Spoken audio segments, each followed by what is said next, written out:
तो हमने हेडिंग लगाई magnetic moment of an electron moving around nucleus of an atom, या उसी का एक और नाम है बोर्स मैग्नेटॉन। दोनों भी बोले तो यही करना है जो हम करने वाले हैं, ठीक है। तो एक एटम में यहाँ बीच में क्या होता है, न्यूक्लियस, इसके अराउंड क्या घूम रहा होगा, रिंगा रिंगा रोजी, कौन कहता है, इलेक्ट्रॉन, ठीक है। तो अभी जब इलेक्ट्रॉन घूमता है तो उसी पे पूरी कहानी, मैग्नेटिज्म पूरा बेस्ड इसी पे था कि ये करंट कैरिंग लूप जैसा बिहेव करेगा, डाइपोल बनाएगा, बराबर। तो जब ये डाइपोल बनाएगा तो मान लो ये इसके डाइपोल का डायरेक्शन है एम, या साउथ या नॉर्थ। तो जब ये डाइपोल बनाएगा तो इसके डाइपोल की क्या वैल्यू होगी, मैग्नेटिक डाइपोल मूवमेंट, ठीक है। हेडिंग हमने क्या लगा, मैग्नेटिक मूवमेंट, है ना। तो थोड़ा सा इसमें क्या करें, मैग्नेटिक डाइपोल मूवमेंट, ठीक है। हालांकि हम लोग मैग्नेटिक मूवमेंट बोले या मैग्नेटिक डाइपोल मूवमेंट बोले, बात एक ही है, ठीक है। दोनों से हम समझना एक ही चीज को चाह रहे हैं, ठीक है। तो ये कहानी तो हमने इस चैप्टर के शुरुआत में ही रच दी थी, क्या कि अगर किसी मटेरियल के अंदर मैग्नेटिज्म आता है तो क्यों आता है। हर मटेरियल के पास एटम है, हर एटम में इलेक्ट्रॉन है, हर इलेक्ट्रॉन घूम रहा है। अगर इलेक्ट्रॉन घूम रहा है it is a moving charge, moving charge is like current, ठीक है। Moving charge forms current, so it behaves like a current carrying loop, and if there is a current carrying loop, it behaves as a dipole। अगर वो dipole है तो उसका एक magnetic dipole moment भी होगा, बराबर। तो बस ना वही कहानी है पूरी। तो हमने ये इस्टेब्लिश कर चुके हैं कि इलेक्ट्रॉन का, एक मूविंग इलेक्ट्रॉन का क्या होता है, क्या हो गया मुझे, क्या हो गया, क्या कर रहा हूं, एक मूविंग इलेक्ट्रॉन का क्या होता है,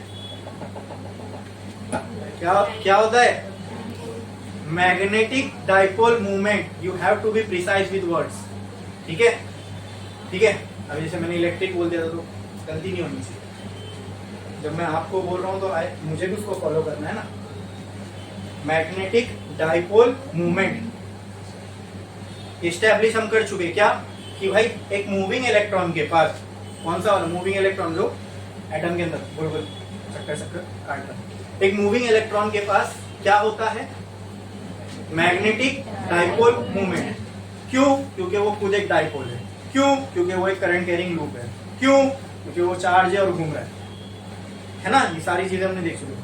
तो अब इस पे आते हैं, जो बात हमने एस्टेब्लिश कर चुके थे वो क्या, इलेक्ट्रॉन के पास मैग्नेटिक डाइपोल मूवमेंट होता है। तो बस यही समझ लो, उसको क्वांटिफाई करना है। क्वांटिफाई का मतलब उसकी वैल्यू निकाल के देना है आपको। आपने कहा हाँ इलेक्ट्रॉन के पास सर मैग्नेटिक डाइपोल मूवमेंट होता है, मतलब उसकी वैल्यू बताओ। तो उसी के प्रोसेस में अभी हम लगने वाले हैं। इसी की क्या निकालने जा रहे हैं, वैल्यू, ठीक है। हेडिंग भी वही लगा है, magnetic dipole movement of an electron moving around a nucleus. बोलो क्लियर है। हाँ, electron is a moving charge, it means वो करंट जैसा बिहेव कर रहा है। और करंट का जो फॉर्मूला होता है जग जाहिर वो ये होता है, चार्ज पर यूनिट टाइम। हाँ, यहाँ पे चार्ज कौन सा घूम रहा है, एटम में चार्ज कौन सा है, इलेक्ट्रॉन घूम रहा है। तो यहाँ पे E/T लिख सकता हूं मैं। हाँ, अब यहाँ पे हम एक चक्कर की कहानी देखते हैं। फर्स्ट एक चक्कर, वही हमेशा के लिए, सब हर चक्कर के लिए होगा। फॉर वन साइकिल, मुझे बताओ एक चक्कर काटने में या एक साइकिल में किसी भी चीज को जितना टाइम लगता है उस टाइम को क्या बोलते हैं। हाँ, जोर से। और वन साइकिल T बराबर कैपिटल T। ये मैंने बता चुका हूँ। कुछ कुछ चीजें हैं जो मैंने आपको एक बार बताया था कि मैं बोला था हर पूरे फिजिक्स में वैलिड है। हाँ, टाइम पीरियड की कहानी, जहां पर भी एक साइकिल कंप्लीट हो रही है, अब वो चाहे एक साइकिल वेव की हो, सुपरपोजिशन ऑफ वेव में, एक साइकिल करंट की हो, एसी करंट में, या एक चक्कर सर्कुलर मोशन का और रोटेशनल डायनेमिक्स में, किसी भी चीज की एक साइकिल, ये फिजिक्स के अलग अलग कंसेप्ट है, लेकिन कहीं पर भी एक साइकिल को कंप्लीट करने में जो टाइम लगता है उसको हम क्या बोलते हैं, and we denote it by capital T. ठीक है, तो अब मैं जब एक साइकिल की बात कर रहा हूं तो यहाँ पे टी की जगह क्या लिखूंगा, कैपिटल टी। आसान हो जाता है। क्यों आसान हो जाता है? क्योंकि एक चक्कर में ये कितना एरिया कवर करेगा वो निकालना आसान है, कोई भी रैंडम पॉइंट पे निकालना मुश्किल है। तो इसलिए हम लोग अक्सर एक साइकिल के लिए चीजों को डिराइव करते हैं। तो E बाय कैपिटल टी। क्या आपको पता है टी का ये फॉर्मूला था, T = 2 पाई बाय ओमेगा। इसको तो हम यूज भी कर चुके हैं, है ना। तो कहना है write I is equal to E 2 pi by omega, omega को ऊपर फेंको तो E ओमेगा बाय 2 पाई ऐसा हो जाएगा। ये किसकी वैल्यू आ गई? I की। किसकी? अच्छा आपको ऐसा थोड़ा सा लगा सोचने में नहीं आया कि सर ये I की वैल्यू क्यों निकाल रहे हैं? हाँ तो मैं उसका भी आपको एक आंसर बता दूं। क्या निकालने हमको, हेडिंग क्या डाले हमने? मैग्नेटिक डाइपोल मूवमेंट ऑफ किसका निकालना है हमें? इलेक्ट्रॉन का। और इसी को ऑर्बिटल डाइपोल मूवमेंट भी बोला जाता है।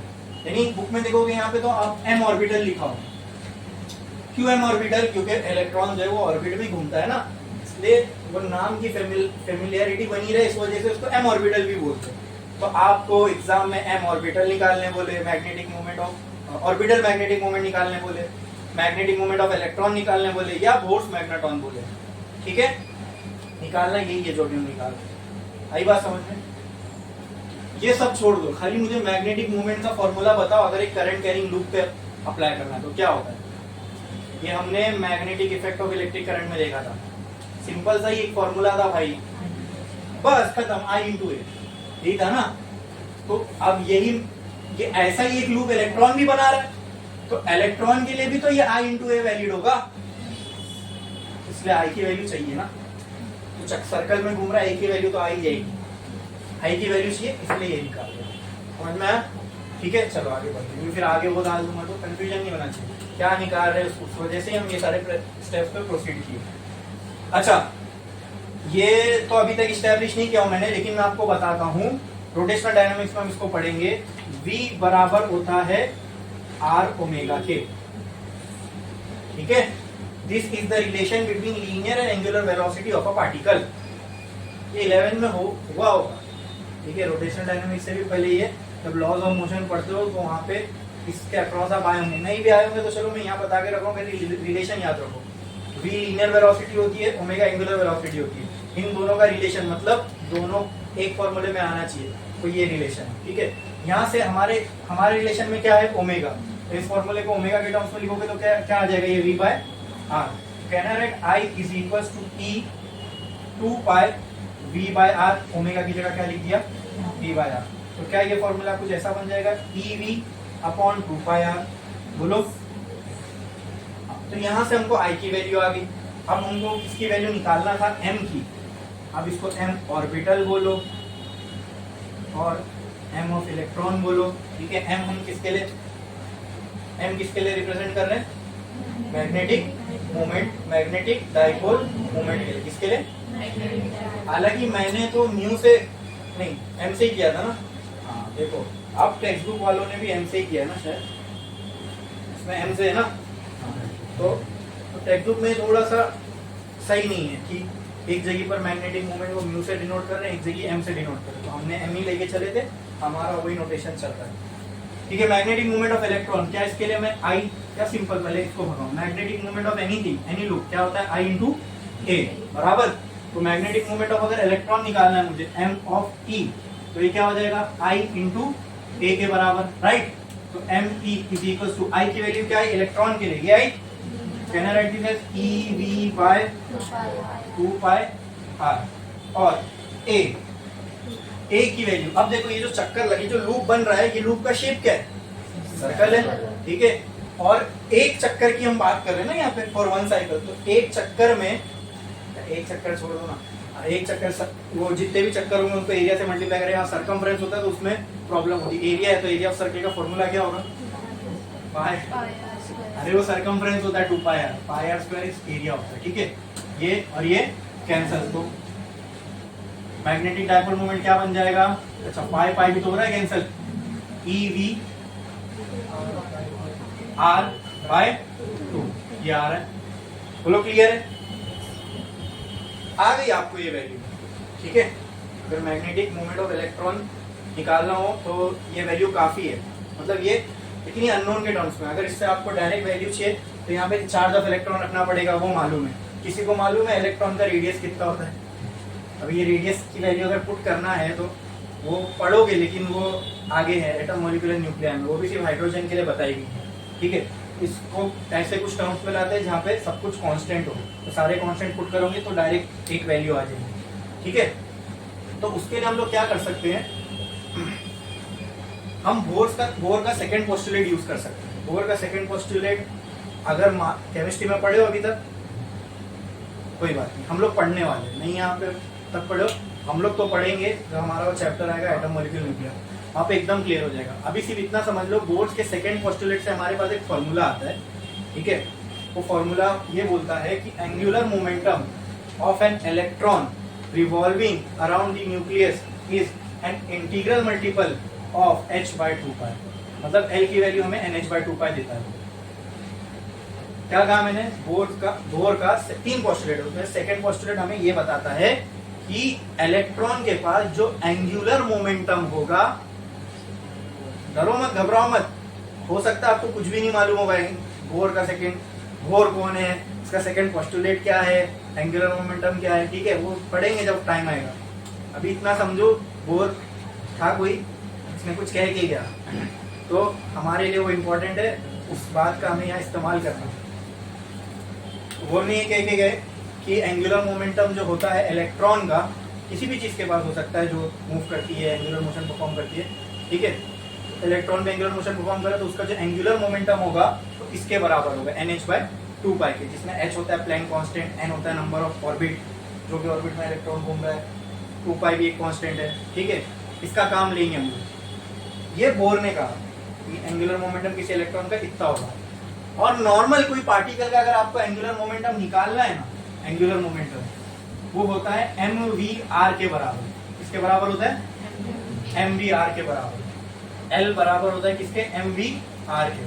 अब मुझे बताओ, अगर मुझे यहाँ पे मैंने क्या कहा, ये v और ये r की रैंडम वैल्यूज यहाँ नहीं पुट कर सकते ना, हमको कुछ एक कांस्टेंट चाहिए, इसके लिए हम अब ये आगे प्रोसीड करें, वरना एंगुलर क्या निकाले थे हम लोग, ऑर्बिट, मैग्नेटिक डायपोल मोमेंट का तो फॉर्मूला आ चुका हम लोग को, लेकिन फिर भी हम आगे क्यों पढ़े, क्योंकि यहाँ कांस्टेंट वैल्यूज आएगी तो डायरेक्टली एक पर्टिकुलर आंसर आ जाएगा हम लोग। तो उसके लिए एटम के बारे में जिसमें खोज की, पढ़ा लिखा, हम उसकी बात पर गौर करते हैं। वो कौन था, वो चाचा थे बोर, ठीक है।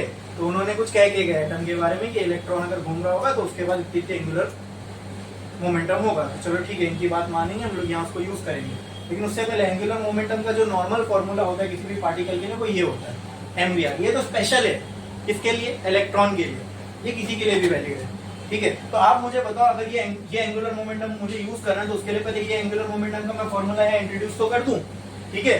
तो नॉर्मली एंगुलर मोमेंटम किसके बराबर होता है, mvr के। अब यहाँ पे अगर vr तो है, क्या नहीं है, m, तो एक काम करो, m नहीं है ना, ev, m मैंने यहाँ दे दिया, mvr हो गया, ठीक है, बाय 2। ये सही है मैथमेटिकली, नहीं ना भाई, इसको दोगे तो ये बुरा मान जाएगा, इसको चलेगा नहीं कि खाली इसको m दिए। लो भाई, इसको भी दे देते, इसको भी दे दिया, अब कुछ गलत है नहीं, mm कैंसिल हो जाने वाला है, ठीक है। अब बताओ ये mvr किसके बराबर होगा, तो कहना है me is equal to e into l by 2m। हाँ, अब यहाँ पे जो m है ये क्या है दोस्तों, ये है मास। ये क्या है, ये कहाँ से आया, यहीं से ना, m। अब ये मास किसका होगा, जिसका हम angular moment, magnetic dipole moment निकाल रहे हैं, तो मास ऑफ इलेक्ट्रॉन। क्लियर है, क्लियर है, यहाँ पर भी लिख दो मास ऑफ इलेक्ट्रॉन, बोलो क्लियर है। तो ये एंगुलर मोमेंटम भी किसका आएगा, इलेक्ट्रॉन का। किसका, ये रिलेशन भी वैलिड है angular magnetic dipole moment of electron के लिए। अच्छा, ये रिलेशन में ना एक टर्म है सिर्फ इतना, ये क्या पूरा कांस्टेंट होगा, L के बारे में अभी नहीं मालूम, लेकिन ये कांस्टेंट होगा, क्योंकि L तो वेरी हो सकता है ना, क्योंकि L की वैल्यू देखो n पे डिपेंड कर रही है, नंबर ऑफ ऑर्बिट चेंज होगा तो L की वैल्यू चेंज होगी। ये पूरी टर्म कांस्टेंट होगा।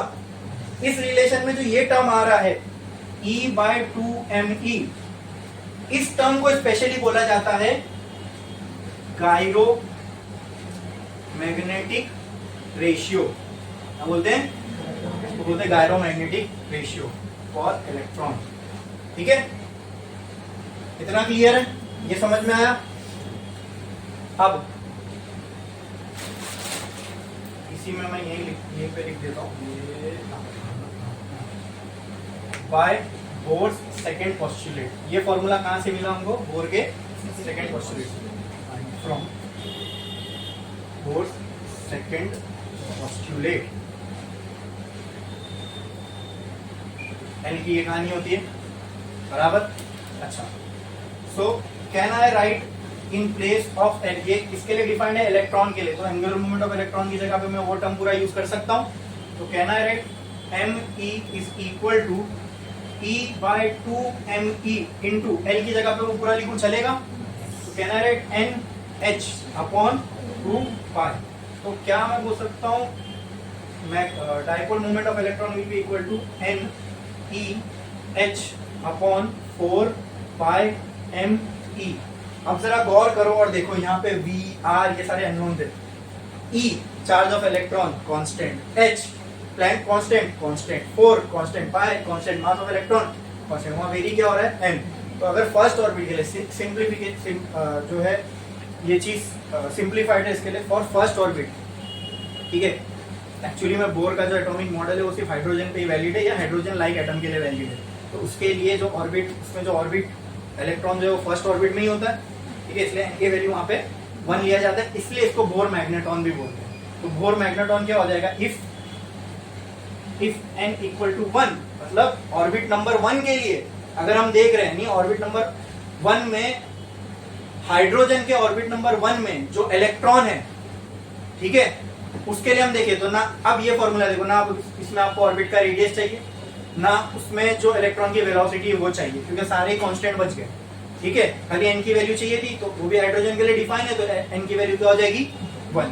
तो जब यहाँ पे आप n इक्वल टू 1 पुट करोगे, E कांस्टेंट, H कांस्टेंट, सारों की वैल्यू पुट करोगे, तो वैल्यू आती है 9.27 इंटू 10⁻⁻27 एम्पियर पर मीटर, ठीक है, ठीक है, चेक करो, वही है ना, तो सॉरी -24, ये कहां से आई, कुछ नहीं, तुम भी करके देखो, किसी ने कर लिया ना भाई ऑलरेडी, तो बार बार क्यों करना, सारे तो कांस्टेंट, ये सारे वैल्यू को यहाँ पुट करोगे और वैल्यू निकालोगे तो ये आएगी।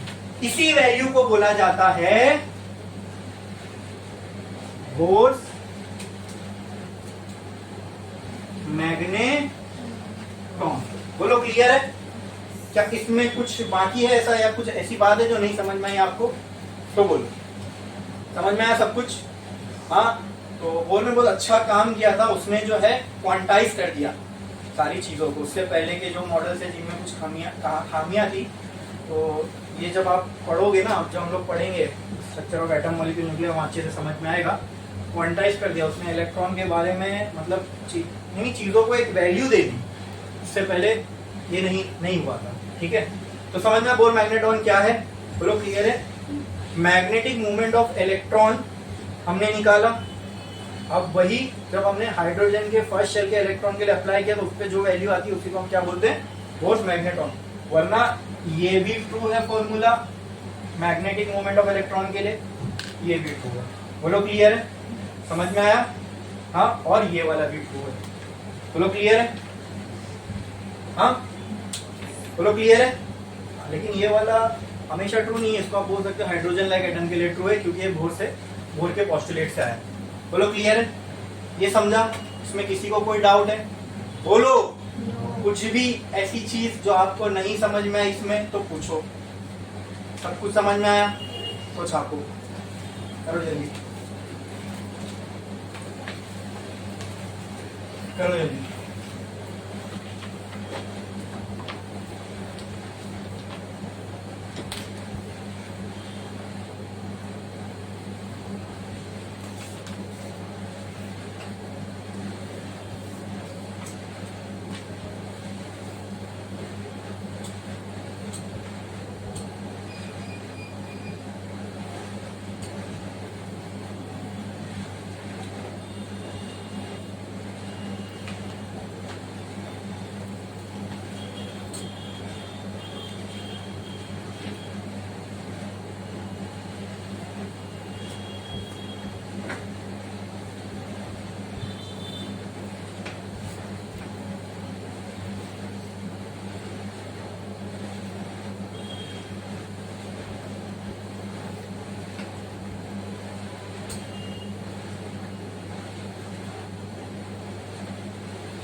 गया लिख के? जल्दी जल्दी जल्दी जल्दी छापो।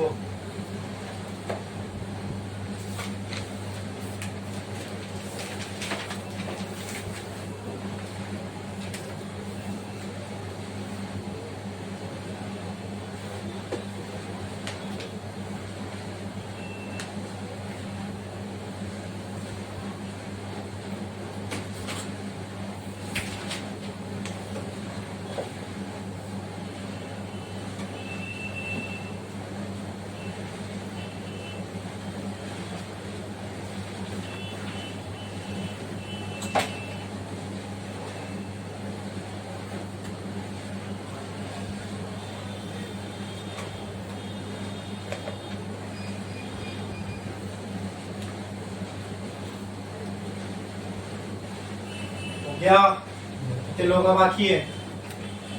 जल्दी करो।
हो गया? कितने लोगों का बाकी है?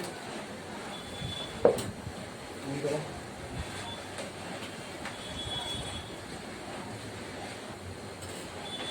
अभी इस चैप्टर का लास्ट टॉपिक बचा है हमारा, जिसका नाम है मैग्नेटिक शील्डिंग।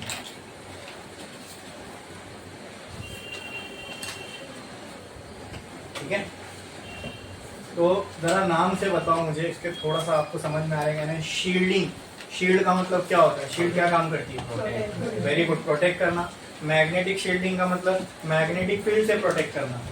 तो ये कॉन्सेप्ट है, अगर आपको किसी चीज को मैग्नेटिक फील्ड से प्रोटेक्ट करना है तो कैसे करोगे? That is called as magnetic shielding. Example लेते हैं, चलो मान लो ये दीवार से ये दीवार की तरफ मैग्नेटिक फील्ड लाइन ऐसे जा रही है, ठीक है, यहाँ बीच में रखी हुई है ये मार्कर, बट मेरा पर्पस है ये मार्कर को एक मैग्नेटिक फील्ड लाइन भी टच भी नहीं करनी चाहिए। ठीक है, तो कैसे होगा ये? कि मैग्नेटिक फील्ड लाइन तो अपना रास्ता आराम से बना लेगी।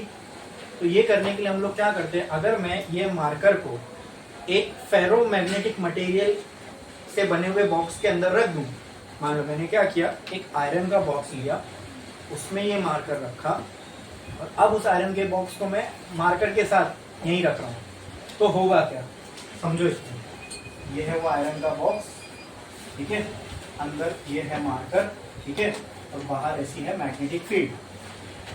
जब ये आयरन का बॉक्स नहीं था तो ये मार्कर में से मैग्नेटिक फील्ड लाइंस पास हो रही थी। ठीक है, मुझे इसको बचाना है मैग्नेटिक फील्ड लाइन से, मैं नहीं चाहता कि मैग्नेटिक फील्ड लाइंस इसको टच भी करे। तो उसके लिए हम लोग क्या करते हैं, हमने जो भी अभी पढ़ा उसमें से हमने एक कंसेप्ट को यूज किया और यहाँ अप्लाई कर दिया। वो क्या, हमको ये मालूम है फेरोमैग्नेटिक मटेरियल्स अपने अंदर से मैग्नेटिक फील्ड लाइंस को इजीली फ्लो होने देता है, बराबर।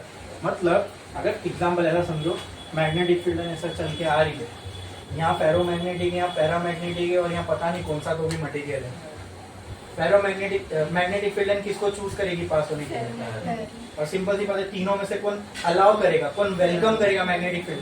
तो जिस तीनों में से जो सबसे अच्छा वेलकम करेगा मैग्नेटिक फील्ड लाइन भी चाहेगी ना, ये इज्जत ज्यादा दे रहा है, इसके पास ही चलेगा। वो तो पकड़ पकड़ के रहेगा मैग्नेटिक फील्ड लाइन, नहीं नहीं नहीं यहाँ से, नहीं नहीं यहाँ से। फेरोमैग्नेटिक मटेरियल ऐसी है ना, आजू बाजू से मैग्नेटिक फील्ड लाइन जा रही है, तो तू भी आ मेरे अंदर से, तू भी आ मेरे अंदर से, सब मेरे अंदर से ही है। ठीक है, magnetic field line ferromagnetic material में देखे थे ना हमने, बाहर की जो मैग्नेटिक फील्ड लाइन ऐसे ऐसे ऐसे ऐसे ऐसे फ्लो होती है, बराबर। तो हमने क्या किया कि अगर ये नहीं होता तो मैग्नेटिक फील्ड लाइन कुछ ऐसे ऐसे ऐसे जाती, बराबर।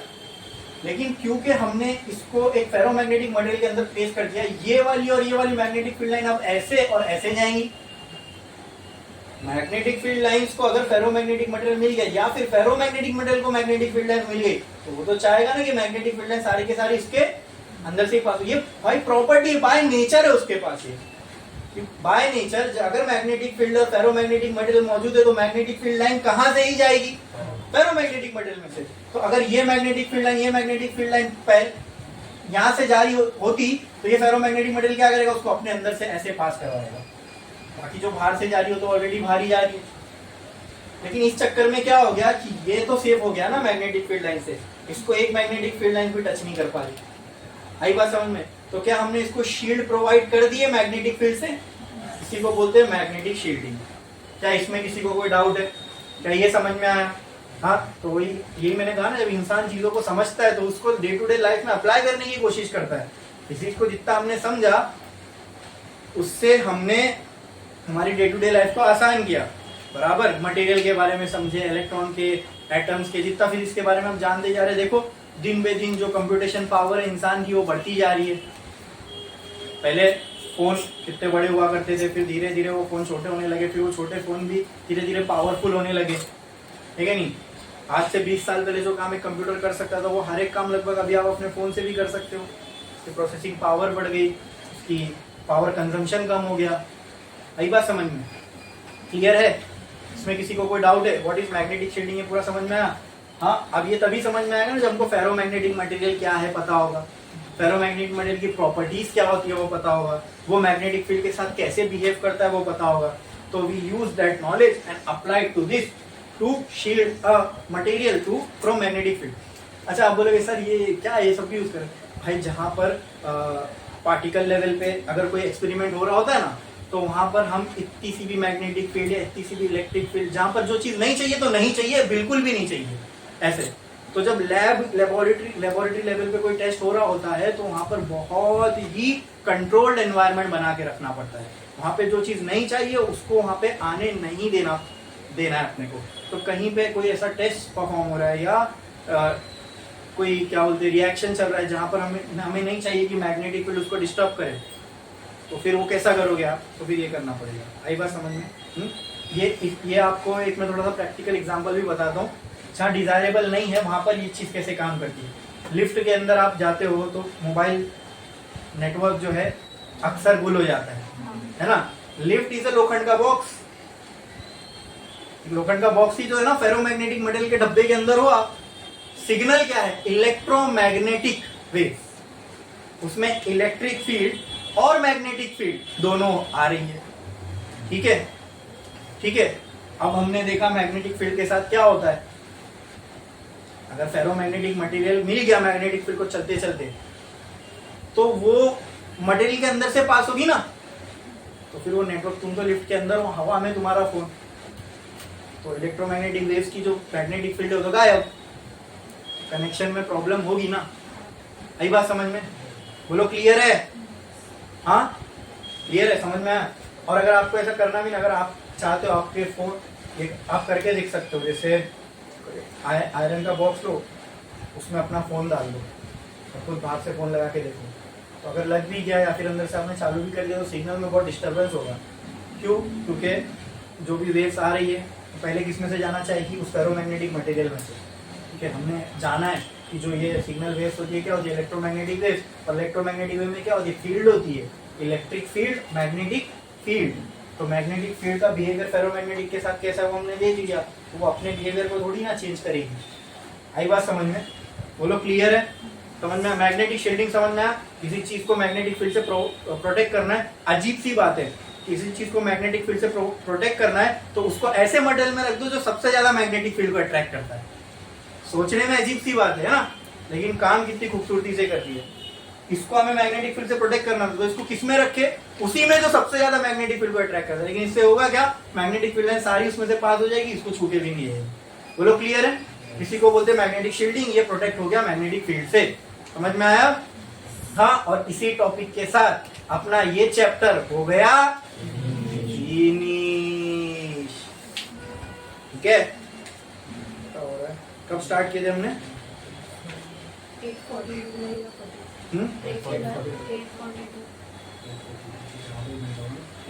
अभी हम लोग इसके प्रॉब्लम स्टार्ट करेंगे। बुक निकालो टेक्स्ट। मैं आपको एक क्वेश्चन बोलता हूँ, वो क्वेश्चन आप ओपन करके रखो।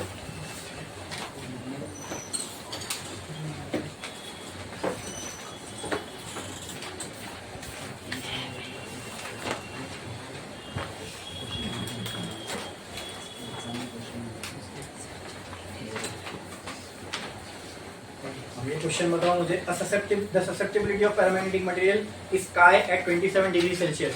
Question number 11। रीड करो, उसका गिवन निकालने का ट्राई करो।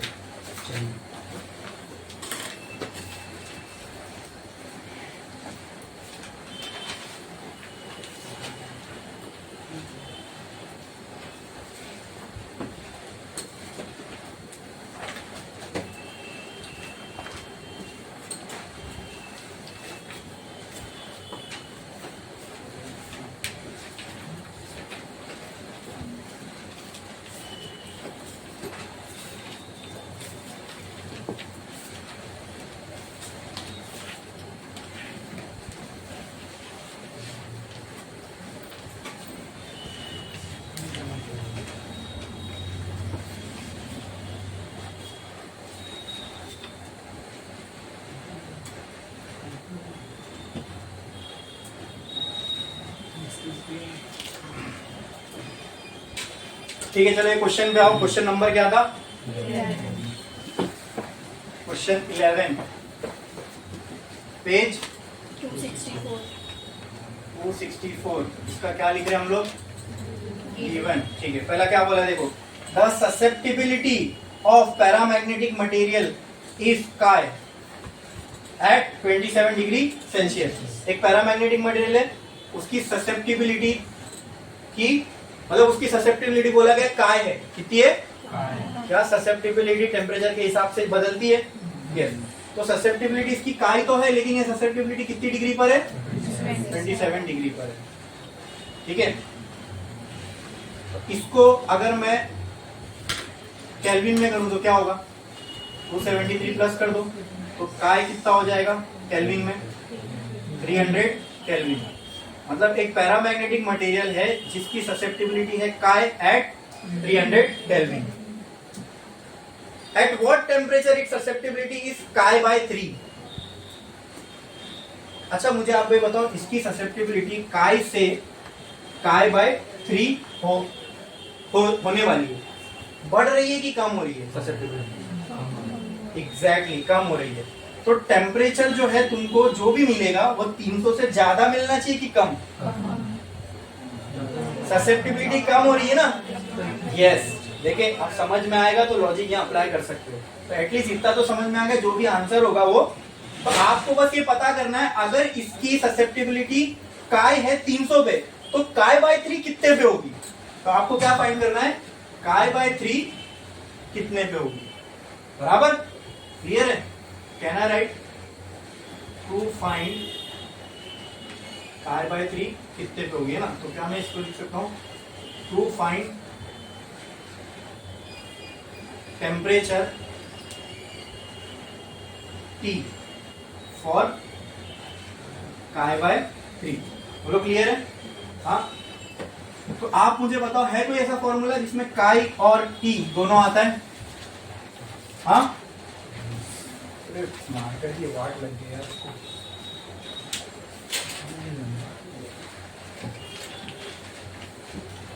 अटके पलावर हो गए।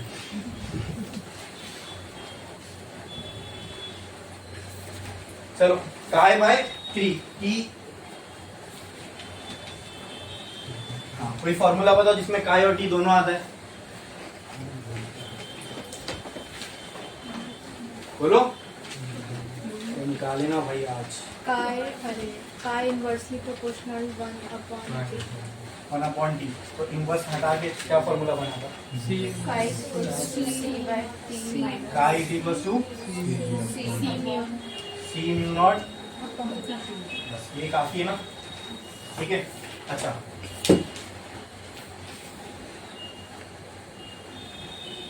Eight t equal to 300 chi equal to c mu naught by 300 होगा।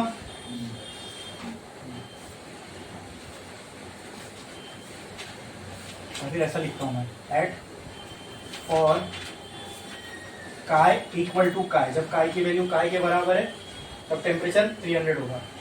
फॉर काय इक्वल टू काय बाय 3, उसके लिए काय का जो फॉर्मूला है वो क्या हो जाएगा? Mu naught by T. हाँ, लेकिन यहाँ पे काय की जगह क्या आ जाएगा?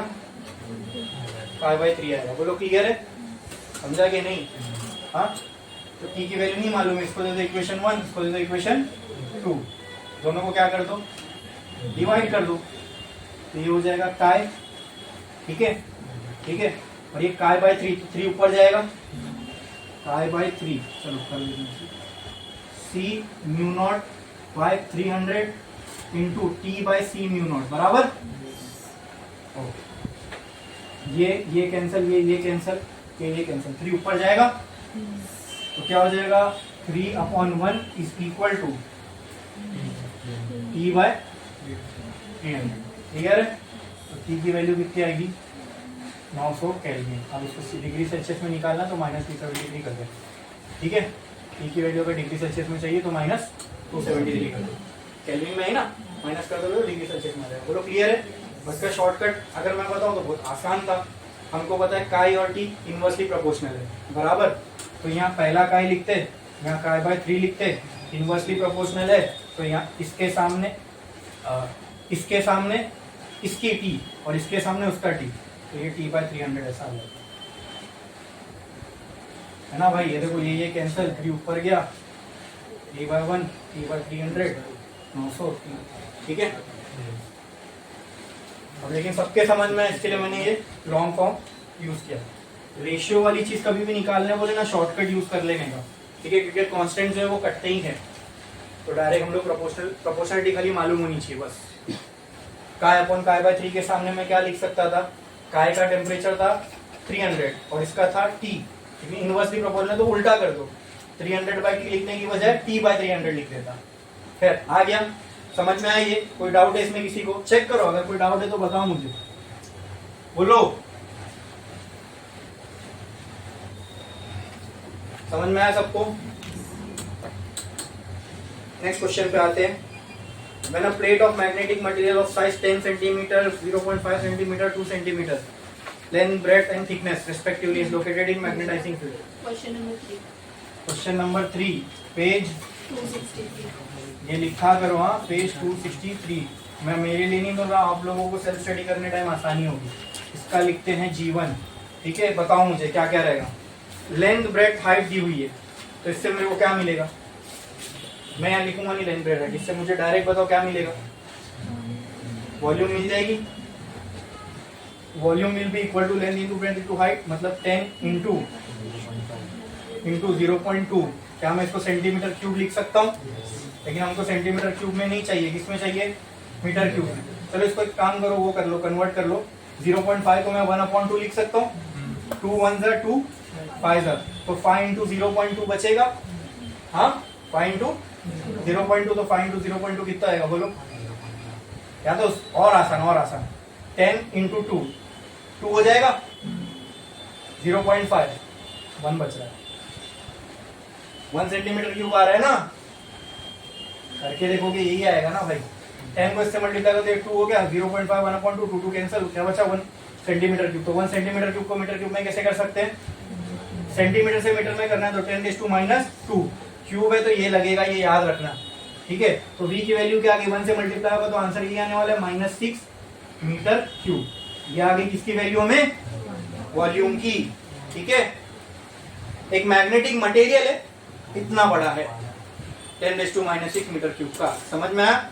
इसमें कुछ फिजिक्स नहीं थी, ये पूरा मैथ्स था जो भी मैंने अभी आपको बताया। ठीक है, next is located in magnetizing field of 0.5 into 10⁻⁴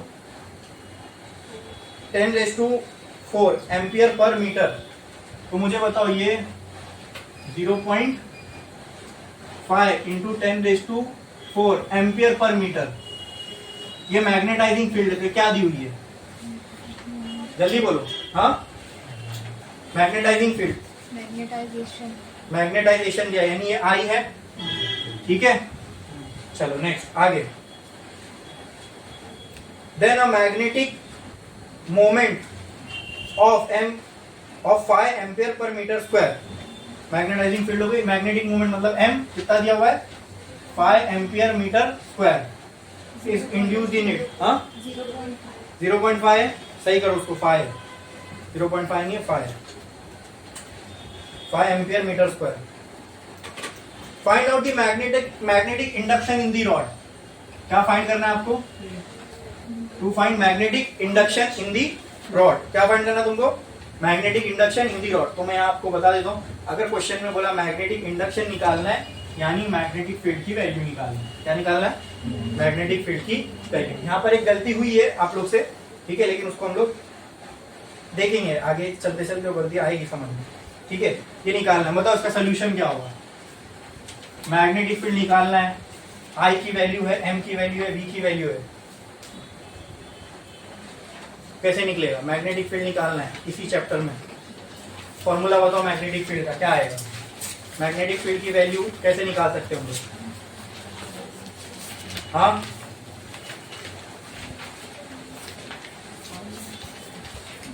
magnetic field, magnetic field B का फॉर्मूला क्या? बी का कोई ऐसा फॉर्मूला जिसमें आई भी आता है, एम भी आता है, बी भी आता है? अगर वी दिया हुआ तो इससे क्या लगता है, क्या मिलेगा अपने को, क्या मिलना चाहिए? क्या किसी इस चैप्टर में कोई ऐसी चीज पढ़े जिसके फॉर्मूले में वी आ रहा था? पर यूनिट वॉल्यूम क्या था वो? क्या था वो? पर यूनिट वॉल्यूम नहीं, उसमें वॉल्यूम का आ रही थी नीचे। हाँ हाँ, क्या था वो जिसके डिनोमिनेटर में वॉल्यूम का टर्म आ रहा था? जल्दी बताओ। मैग्नेटिक मोमेंट नहीं, मैग्नेटिक मोमेंट तो high, magnetic intensity, magnetic intensity में यस किसमें आ रहा था? मैग्नेटाइजेशन में। किसमें? लेकिन ये तो मैग्नेटाइजेशन तो दिया हुआ है। क्यों दिया हुआ है? क्योंकि उसकी यूनिट एम्पियर पर मीटर है ना। एम्पियर पर मीटर किसकी यूनिट थी? मैग्नेटाइजेशन की। तो अगर मैग्नेटाइजेशन दिया हुआ है, और मैग्नेटाइजेशन का फॉर्मूला क्या होता है? m/v। अगर मैग्नेटाइजेशन दिया होता तो m और v की वैल्यू अलग से क्यों है? m और v भी दिया है और मैग्नेटाइजेशन भी दिया हुआ है, तो ये बात सेंस बन रही है क्या? नहीं। तो गलती कहाँ हुई अपने से? ये जो वैल्यू दी हुई है ये वैल्यू आई की नहीं है। और मैं इसलिए मैं उस टाइम पे नहीं बताया क्योंकि ये होना चाहिए था गलती। ठीक है, ये गलती होगी तो फिर अपने को आगे इस चीज पर हम सतर्क हो जाएंगे, है ना। अगली बार हमको एकदम ध्यान में रहेगा कि अगर एम्पियर पर मीटर यूनिट दी हुई है तो ध्यान से देखना है कि वो हो सकता है, मैं ये नहीं बोल रहा हूँ, आई हो सकता है, लेकिन जरूरी नहीं वो आई ही हो। क्योंकि हमने देखा कि यहाँ पर एम्पियर पर मीटर जो यूनिट है इस चैप्टर में हमने देखा वो आई की भी है और एच की भी है। ठीक है, तो अगर एम और वी दिया हुआ है उससे हमको आई मिल जाएगा। तो अगर एम्पियर पर मीटर में दिया हुआ है तो दूसरी चीज क्या हो सकती है? तो क्या दिया हुआ है हमको? एच, और लिखा भी है मैग्नेटाइजिंग फील्ड, बराबर। हाँ, अगर और एक तरीका, अगर वो मैग्नेटाइजेशन ही होता तो वहां साफ साफ लिखता मैग्नेटाइजेशन, या मैग्नेटाइजेशन फील्ड दी हुई है, इसका मतलब एच। ये एक तरीका समझने का। दूसरा क्या? वी और एम दिया हुआ है। हाँ, ये मैं ये नहीं बोल रहा हूँ कि पहली बार में नहीं समझ में आएगा, पहली बार में ये गलती हो सकती है, लेकिन इंपॉर्टेंट है कि हाँ चलो अटेम्प्ट तो किए, आंसर देना वो उसको मैं अप्रिशिएट करता हूँ। तो गलती मालूम ही तो सब लोग जब भी एम्पियर पर मीटर कहीं पे आप देख, इस चैप्टर के रिलेटेड जो भी प्रॉब्लम्स होंगे यहाँ पे एम्पियर पर मीटर में जब कोई चीज दी होगी तो उसकी पॉसिबिलिटी 2 हो सकती है।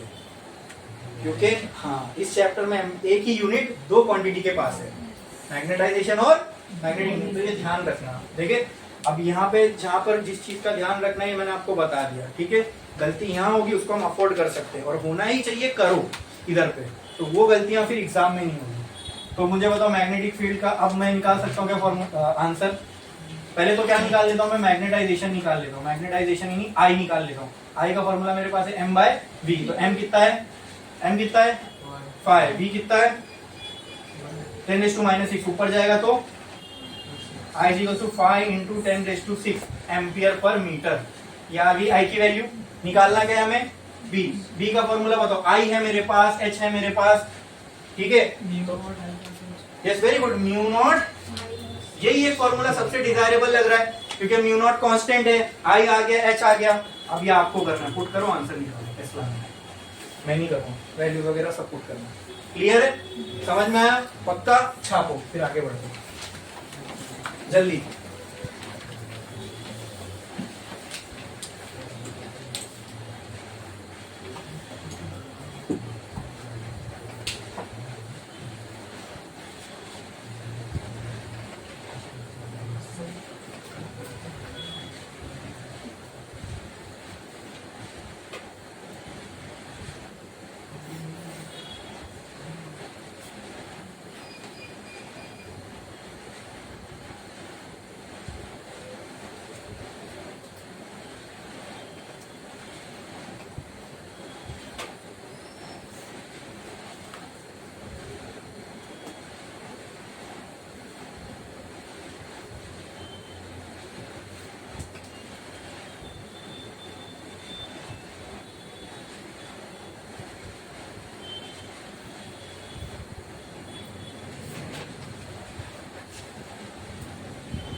हो गया लिख के? हाँ अच्छा, नेक्स्ट ये वाले क्वेश्चन पे आओ। A rod of magnetic material, rod of magnetic material of cross section 0.25 centimetre house में।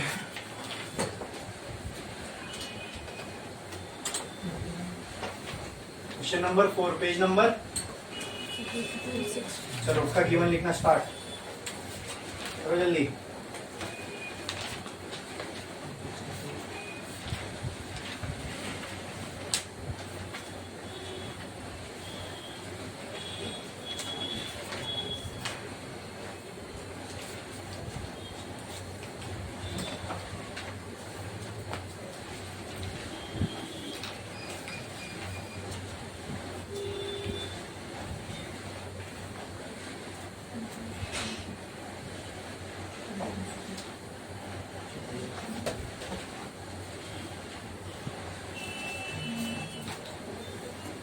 क्वेश्चन नंबर क्या था?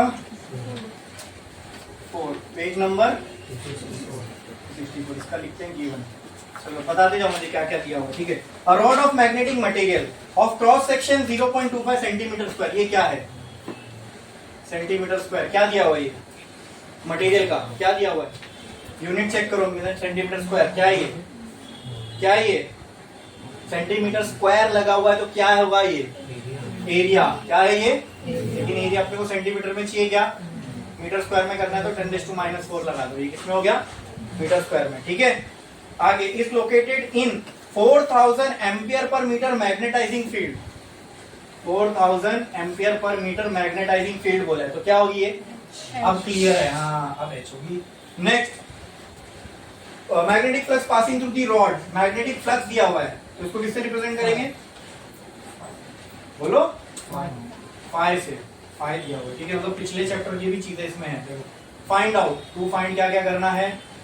टू फाइंड क्या क्या करना है बताओ? रिलेटिव परमिएबिलिटी यानी म्यू आर, फिर मैग्नेटिक ससेप्टिबिलिटी मतलब काय, नेक्स्ट यानी आई, ठीक है। बताओ इसका सॉल्यूशन क्या होगा? कौन बता सकता है? बहुत मजेदार प्रॉब्लम है, खाली फॉर्मूला यूज करना है बस। फॉर्मूला खेलेंगे, आंसर आ जाएगा। जितने फॉर्मूले देखते हैं और कौन सा सबसे पहले निकालेंगे उसको यूज करके दूसरा, फिर इसको यूज करके तीसरा, चीजें आती जाएंगी। बोलो,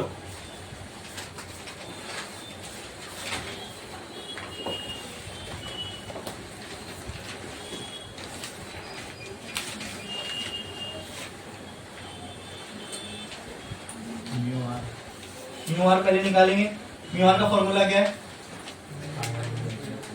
म्यू एम, हाँ तो म्यू नॉट तो कांस्टेंट है, फिर म्यू एम कैसे निकालेंगे?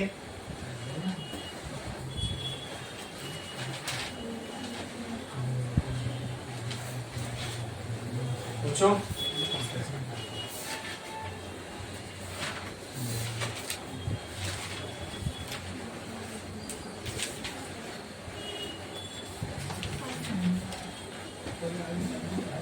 देखो, म्यू आर बराबर होता है mu M by mu naught के। म्यू नॉट तो कांस्टेंट है, अगर म्यू एम आ जाएगा तो म्यू आर आ जाएगा।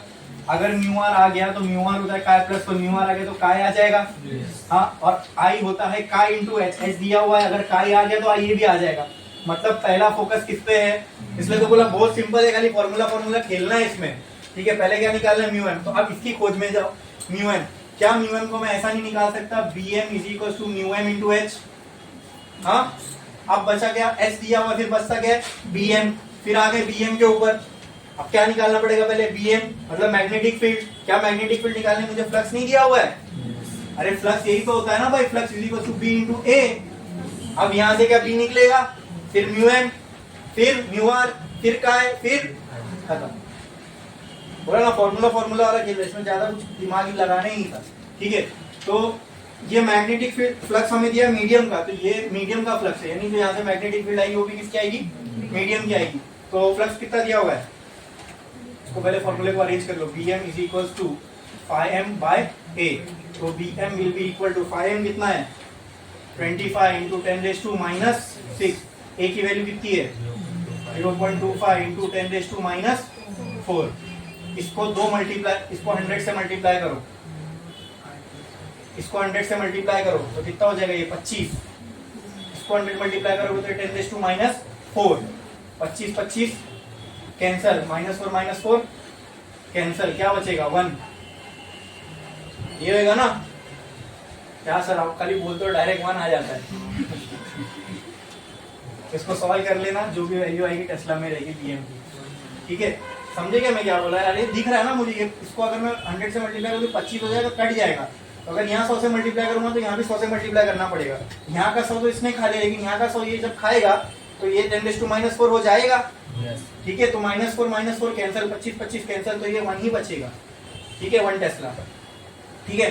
बाकी एसआई में तो हमने पहले ही करके रख चुके थे। अब क्या बचता है वहाँ, म्यूएम नहीं bm is equal to mu M into H, ठीक है। ये निकालना क्या है म्यूएम, तो म्यूएम किसके बराबर हो जाएगा 1/h के। तो म्यूएम किसके बराबर आ जाएगा 1/h की वैल्यू क्या है 4000, तो 1/4 का मतलब होता है 0.25, 1/4 का मतलब 0.25, 10⁻³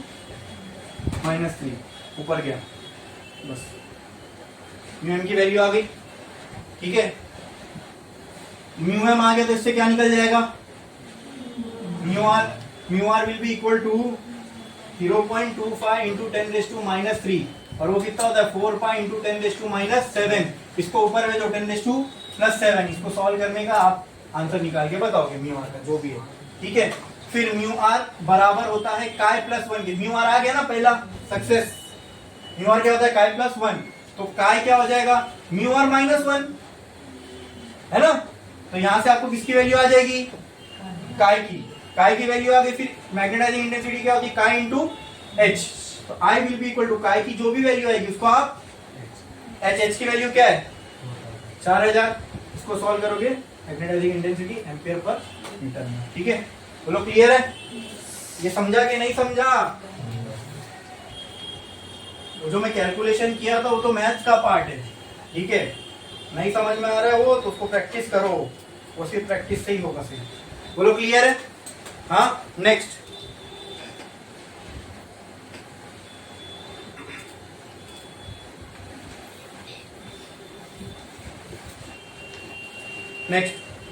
बराबर है, म्यूएम की भी वैल्यू बराबर है, बी की भी वैल्यू बराबर है। Next question, an electron in an atom is revolving around, question number 6 page 264, इसका गिवन बताओ मुझे फटाफट। अब इलेक्ट्रॉन की बात होगी तो क्या लगता है ये कौन से टॉपिक से होगा, जो भी अभी हमने किए जैसे, ठीक है। An electron in an atom is revolving around the nucleus in a circular orbit of radius, ओहो यहाँ रेडियस डायरेक्ट दिया हुआ है, मतलब वो इलेक्ट्रॉन जिस रेडियस में घूम रहा है वो दिया हुआ है 5.3 इंटू 10⁻⁻11 मीटर। नेक्स्ट है अभी तक स्पीड, मतलब v भी दी हुई है, इसकी वेलोसिटी कितनी v इक्वल टू स्पीड दी हुई है 10⁻6 मीटर पर सेकेंड। आगे आगे आगे क्या बोला है, find the resultant orbital magnetic movement, तो क्या फाइंड करना है ऑर्बिटल मैग्नेटिक मूवमेंट। मैंने बोला था क्या होगा m, वही me बोलो या MORB बोलो, फॉर्मूला तो एक ही होगा जो हमने निकाला था। And angular moment of electron L भी निकालना है, ये भी निकाल सकते हैं हम। L के मेरे पास दो फॉर्मूले MVR और NH/2 का, जिसके टर्म्स ज्यादा नोन रहेंगे वो यूज कर लेंगे। फिर आगे क्या क्या दिया हुआ है, चार्ज ऑन इलेक्ट्रॉन कितना 1.6 into 10⁻⁻19 coulomb. Mass of electron कितना दिया हुआ है 9.1 इंटू 10⁻31 kg। ये सब हो सके तो याद कर लो, ठीक है, कांस्टेंट वैल्यू से, ठीक है। अपने को क्या निकालना है, m ऑर्बिटल निकालना है, ठीक है। कैसे निकालेंगे बोलो, यस वेरी गुड बोलो बोलो बोलो, क्या था, क्या बोले आपने EVR/2। तो यहां से जब E दिया हुआ है, V दिया हुआ है, R दिया हुआ है, पुट करके आंसर निकालना, ठीक है। वो किस में आएगा एम्पियर मीटर स्क्वायर में। बचा क्या L, अब L के लिए कौन सा यूज कर सकते हो MVR, वो भी MVR में तीनों गिवन है, ठीक है। M into V into R, इससे किसकी वैल्यू आ जाएगी L। बोलो क्लियर है, हाँ समझा। छाप लो ये जल्दी, अभी फिलहाल छापो बस।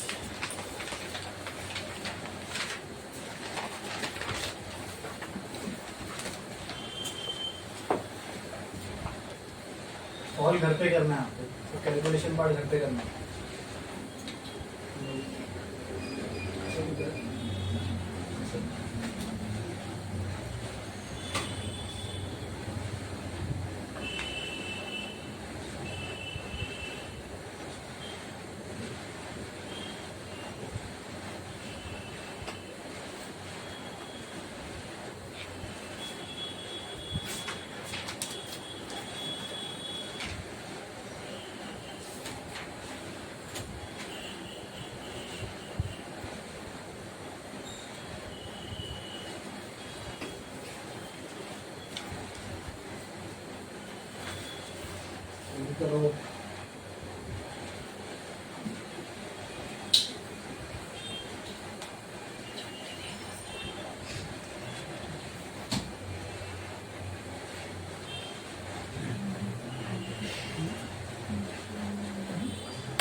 तो ज़्यादा प्रॉब्लम नहीं है ना शायद, 7-8 ही है।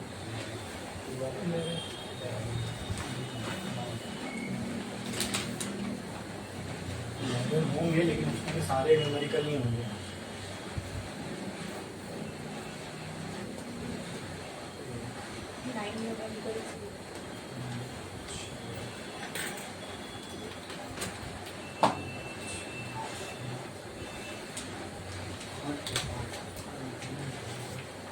हो गया लिख के? ये क्वेश्चन पे आओ। A short bar magnet is placed in an external magnetic field of 700 Gauss. हाँ? Question number 9, page 260. Given. ठीक है? हो गया? कितने लोग बाकी? जिनका हो गया वो स्टेट गिवन पे आओ। चलो बताओ मुझे। A short bar magnet, एक बार मैग्नेट है जो कि प्लेस्ड एक एक्सटर्नल मैग्नेटिक फील्ड में, जिस मैग्नेटिक फील्ड की वैल्यू कितनी है? 7 गॉस। हमने देखा था इसकी यूनिट होती है मैग्नेटिक फील्ड की, है ना? ये क्या दी हुई हमें? लेकिन मैग्नेटिक फील्ड की ऐसा यूनिट गॉस नहीं है, क्या है? टेस्ला। तो उसको करना पड़ेगा कन्वर्ट, तो ये हो जाएगा 10⁻⁻⁴ टेस्ला बराबर। क्लियर है?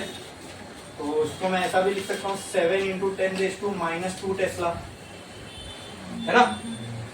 आगे, When it axis makes an angle of 30 degree with external magnetic field. अब ये थोड़ा समझने वाली बात है, ध्यान दें। एक बार मैग्नेट है, वो एक्सटर्नल मैग्नेटिक फील्ड में रखा गया है। ये हो गई एक्सटर्नल मैग्नेटिक फील्ड। इसकी वैल्यू कितनी है? 7 × 10⁻² टेस्ला। ठीक है? और ये बार मैग्नेट इसमें रखा हुआ है, ठीक है? लेकिन ये बार मैग्नेट ऐसा नहीं रखा है। कैसा रखा है बताओ? Its axis makes an angle of 30 degree with external magnetic. ये ऐसा नहीं रखा है, ऐसा नहीं रखा है। कैसा रखा है? इसकी एक्सिस जो है मैग्नेटिक फील्ड के साथ कितना एंगल बना रही है? तो मान लो अगर ये मेरा मैग्नेट है, ये उसकी एक्सिस है, तो ये मैग्नेटिक फील्ड के साथ कितना एंगल बनाएगी? तो क्या मैं बोल सकता हूँ ये मैग्नेटिक फील्ड है B और ये मैग्नेटिक मूवमेंट है M, तो क्या ये M और B के बीच का एंगल ही दिया हुआ है 30 डिग्री, है ना? नेक्स्ट, यहाँ पे मैं बोल सकता हूँ theta is given as 30 degree. आगे, with an external magnetic field it experiences a torque 0.014 newton metre. ये किसकी वैल्यू दी हुई है? टॉर्क की। टॉर्क की, इसकी टॉर्क की। Find the magnetic movement of the magnet. ओहो, क्या फाइंड करना है? Magnetic moment. मैग्नेटिक मोमेंट को किससे रिप्रेजेंट करते हैं? एम से। मैग्नेटिक मोमेंट निकालना है एंड वर्क डन। और क्या निकालना है? Work done. वर्क डन निकालना है from moving the magnet from most stable to most unstable. ये पहले लेक्चर में समझाया था, देखो आज काम आई है। अनस्टेबल पोजीशन और स्टेबल पोजीशन क्या होती है, ठीक है? बड़े इसमें आगे वर्क डन निकालना है, देखेंगे फॉर स्टेबल टू अनस्टेबल। पहला क्या निकालना है? Magnetic moment. क्या निकालना है? अब जो जो गिवन इंफॉर्मेशन है इससे चेक करो क्या मैग्नेटिक मोमेंट निकाल सकते हैं। कैसे? Minus M B sine theta torque equal to yes नहीं, हाँ माइनस नहीं आता उसमें, वो पॉजिटिव ही रहता है। एम बी माइनस का फॉर्मूला पोटेंशियल एनर्जी के लिए होगा, ठीक है? टॉर्क का फॉर्मूला, हाँ क्लियर है? अब इसमें टॉर्क दिया हुआ है, बी दिया हुआ है, थीटा दिया हुआ है। टॉर्क कितना दिया हुआ है? साइन 30। साइन 30 की वैल्यू बोलो। साइन कितना होगा? अरे बोलो ना। 1/2। निकालना क्या है? बी। 2 उधर जाएगा तो tau into 2/m is equal B is equal to m। तो m की वैल्यू कितनी हो जाएगी बोलो? टॉर्क कितना दिया हुआ है? 0.014 इंटू 2। बी की वैल्यू 7 × 10⁻², ऊपर जाएगा +2 हो जाएगा। एक और ऐड कर देना 14 हो जाएगा। 1 × 2 × 2 2 × 4, शायद 40 कुछ आएगा शायद। कितना आ रहा है?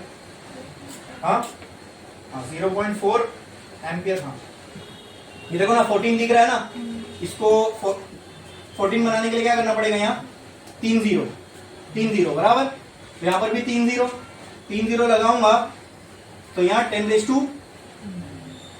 बच जाएगा, 10 ऊपर जाएगा तो -1, 7 1 जा 7 2 जा 2 इंटू 2 4, 4 इंटू 10⁻⁻1 तो 0.4। ठीक है, सॉल्व करना है इसको, मेरे को थोड़ी मेरा कैलकुलेशन अच्छा करना है, आपको करना है। ठीक है, एम्पियर मीटर स्क्वायर। सेकंड क्या बोला है, वर्क डन निकालना है। क्या निकालना है,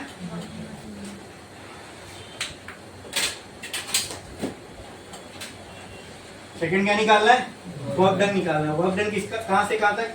अब काम करोगे तो कोई चीज को एक जगह से दूसरी जगह मूव करवाओगे, हाँ, तो अपने को सेकंड क्या निकालना है, वर्क डन। क्या निकालना है, work done from stable, stable ना, क्या stable, from moving it from most stable, from stable to unstable, मतलब ये अपनी पूरी स्टेबल पोजीशन में, वहां से इसको अनस्टेबल ले जाना है। तो स्टेबल पोजीशन देख लो पहले क्या होती है, ये हो गई मैग्नेटिक फील्ड। ठीक है, ये नॉर्थ, ये साउथ, तो स्टेबल पोजीशन क्या हो जाएगी, ये साउथ ये नॉर्थ।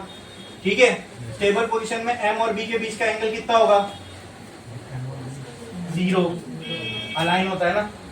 हाँ, अनस्टेबल, ये हो गई स्टेबल, अनस्टेबल में क्या होगा, बोलो, ये हो गई मैग्नेटिक फील्ड।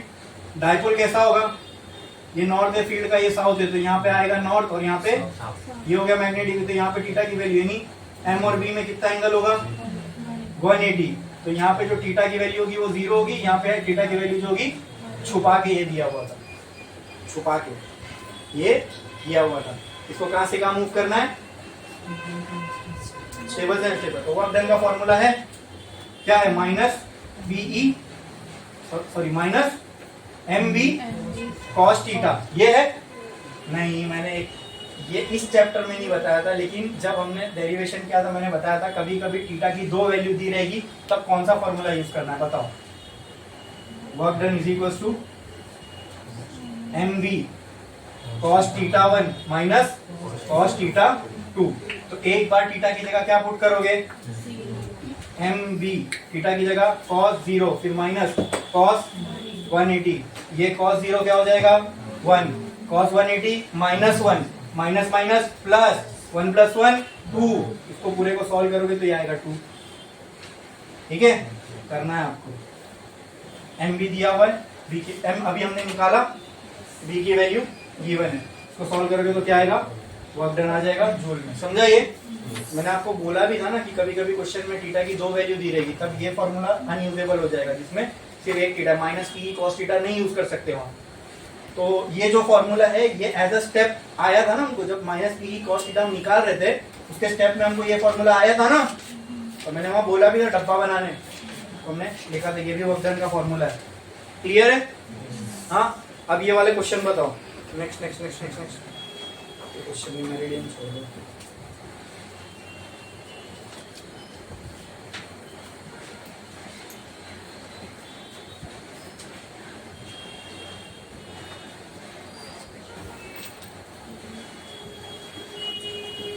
ये question, the magnetic needle is suspended freely so that it can rotate. Tick करो, क्वेश्चन नंबर टिक करो। Short bar magnet is place, नहीं ये तो हो गया, ये वाला work done for rotating a magnetic dipole moment M. Tick करो। मैग्नेटिक फील्ड नीडल पे uniform magnetic field as magnetic moment. Tick करो। ये तीनों होमवर्क है, ठीक है। और इसी के साथ अपना ये चैप्टर होता है